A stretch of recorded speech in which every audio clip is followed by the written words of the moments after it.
Probiotics programme দিয়ে বিনা খরচে মাছ চাষে দ্বিতীয় পর্বে আপনাদের স্বাগতম। গত পর্বে আপনারা দেখছেন আমরা একটা প্রোবায়োটিক্স প্রোগ্রাম চালু করছি এই পুকুরে। এখানে এই প্রোবায়োটিক্স প্রোগ্রাম মাধ্যমে বিনা খরচে পুরো পেছাপে এখানে মাছ চাষ করব। সেই জন্য আমরা আজকে পুকুরে মাছ সেটিং করতেছি। আপনারা এখন ভিডিওতে যে মাছগুলো দেখতেছেন এগুলো কেজি 30 পিস। আমরা এখানে একর প্রতি 5,000 কার্প জাতীয় মাছ, যেটা পলিকালচারের অন্তর্গত, সেই মাছগুলো দিব। এবং এখানে 4 একর প্রকল্প, সেখানে আমরা 20,000 এই সাদা প্রজাতির মাছগুলো, যেগুলো রুই, কাতাল, বিকেট, কার্পু, গ্লাস কাপ, কালীবাস মিলিয়ে দেবো।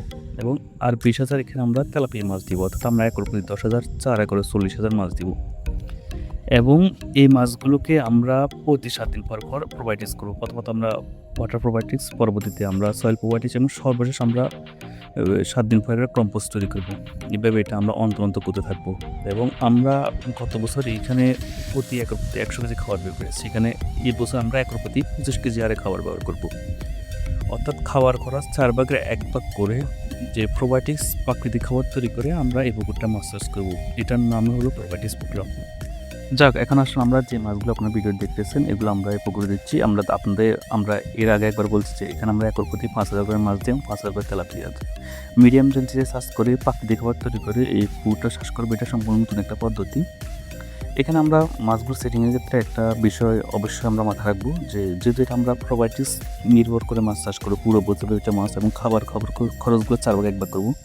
সেই জন্য আমরা এখানে উপরের স্তরের মাছগুলো একটু পরিমাণটা বেশি দিব। অর্থাৎ আমরা সাধারণত একর প্রতি 300 হারে বিকেট দিই।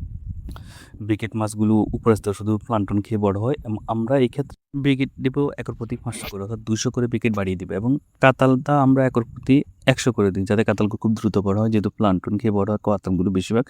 এক্ষেত্রে আমরা কাতালগুলো 200 পিস করে, এই যে আমরা বিকেট 200 পিস বাড়তে দিব, কাতাল 100 পিস বাড়তে দিব। সেই জন্য আমরা এখানে যে মিকেল মাছগুলো, যেখানে আমরা একর প্রতি 2000, সেটা আমরা 1500 করে ফেলবো। এবং এখানে যে আমাদের রুই প্রজাতির মাছ আছে সেটা আমরা 2000 রাখবো। আমরা কালীবাস মাছ 500 দিব। এবং কার্পু প্রজাতির যে মাছগুলো আছে, যেহেতু আমরা এটা প্লান্টন বেস একটা শ্বাস, খরচগুলো কমিয়ে অর্ধেক করে আমরা শ্বাস করবো, বা 4 ভাগে 1 ভাগ খরচ কমিয়ে শ্বাস করবো। সেই জন্য আমরা এখানে কার্পু পরিমাণটা 200 করে দিব। সাধারণত আমরা একর প্রতি 300 কার্পু দিই, সেখানে কমিয়ে দিব। এবং সর্বশেষ যেটা হলো গ্লাস কাপ। আপনি পুরো পুকুরটা দেখবেন আমাদের এখানে পুকুরে গাছ জন্মানোর কোনো সুযোগ থাকে না। সাধারণত গ্লাস কাপ ঘাস খেয়ে বড় হয়, কিংবা পুকুরে যে শামুক সেগুলো খেয়ে বড় হয়। আমাদের এখানে এই দুটোর কোনোটা নেই। সেই জন্য আমরা এখানে গ্লাস কাপ পরিমাণটা একেবারে কম আনবো, 20 থেকে 25 পিস একর প্রতি দিব। সাধারণত আমরা শ্বাসে গ্লাস কাপ 100 পিস করে দিই। এই ক্ষেত্রে যেহেতু আমরা এটা প্রোবায়োটিক্স প্রোগ্রাম আওতায় শ্বাস করবো, সেই জন্য আমরা এখানে 20 থেকে 25 পিস দিব। এই যে আপনাদেরকে যে সারটা বলছি, এই সারটা মূলত একটা সায়েন্টিফিক সার, এবং এটা আমরা চাইনিজ ভেরিয়েন্টে, চাইনিজ দেশগুলোতে যেভাবে মাছ চাষ করি ঠিক ওর আদলে আমরা চাষ করব। চায়নাতে অবশ্যই একটু ঘনত্ব আরও পরিমাণটা বেশি দিয়ে প্রোবায়োটিক দিয়ে চাষ করলে, কারণ তাদের এখানে উন্নত মানের প্রযুক্তি ব্যবহার করা হয়, সবসময় এরাটা ব্যবহার রিকুলটিং অ্যাকোয়াকালচার সিস্টেম এটা ব্যবহার করা, যেখানে আমাদের এখানে এই সুযোগটা নয়। সেই জন্য আমরা আমাদের মতন করে এটাকে কাস্টমাইজ করে মাছগুলো সেটিং করব।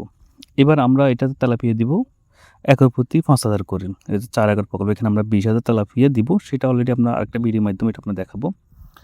এবং এই মাছগুলোকে আমরা খাবারটা শুরু করব, যেহেতু এই মাছগুলো কাঠজাতীয় মাছ, সেগুলো ডুবন্ত খাবারটা খাবে, এবং তেলাপিয়া বাসমান খাবার খাবে।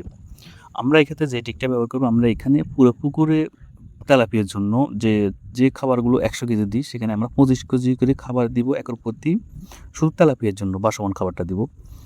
এবং সম্পূর্ণভাবে আমরা প্রতি 7 দিন পর যে প্রোবায়োটিক্সগুলো প্রোগ্রাম আপনার বলছি, সেখানে প্রোবায়োটিক্স তৈরি করবো। সেগুলো শুধু আমাদের যে সাদা পাতা যে মাছগুলো আছে, অর্থাৎ রুই, কাতাল, বিকেট, কার্পু, গ্লাস কালীবাউস, সেই মাছগুলো খাবে। আমাদের এই শ্বাসটাকে বৈজ্ঞানিকভাবে বলা হয় ফলিকালচার শ্বাস। প্রোবায়োটিক্স প্রোগ্রাম দিয়ে ফলিকালচার চাষ বা ফলিকালচার কাল্টিভেশন বলা হয়। চায়নাতে আপনার এই কাজকে বলা হয় মনোপলিকালচার কাল্টিভেশন, যে ফিশ ফার্মিং বলা হয়, যেটা চায়নার একটা ভার্সন। আমরা সেটাকে নিয়ে আসছি শুধু ফলিকালচারের মধ্যে নিয়ে চলে আসছি। যাক, এটা হলো এখানে যে প্রোবায়োটিক্স প্রোগ্রামে মাছ চাষের ক্ষেত্রে মাছ চাষের সেটিংটা খুবই গুরুত্বপূর্ণ। যে আপনি এটা খেয়াল রাখতে হবে যে আমরা উপরের স্তরের মাছগুলো পরিমাণ একটু বাড়িয়ে দিতে হবে, নিচের স্তরের মাছগুলোকে একটু কমিয়ে দিতে হবে, এবং মধ্যম স্তরে যে রুই মাছগুলো আছে সেগুলো আপনার পরিমাণ ঠিক রাখা যাবে। এবং আমরা উপরের স্তরে যেহেতু আমরা তেলাপিয়া দিব, একেবারে তেলাপিয়ার জন্য যে খাবারটা দেওয়া হবে। আর আপনারা যদি প্রোবায়োটিক বেস চাষগুলো করতে চান, 4 ভাগ 1 ভাগ খাবার দিয়ে আপনি যে সাদা পাতাতে যে মাছগুলো দিবেন, যদি তেলাপিয়া না দিয়ে, সেটা করতে পারেন। এখানে আপনি 12 রেজাল্ট পাবেন। এবং দ্বিতীয় পর্বে এটা ছিল মাছ সেটিং।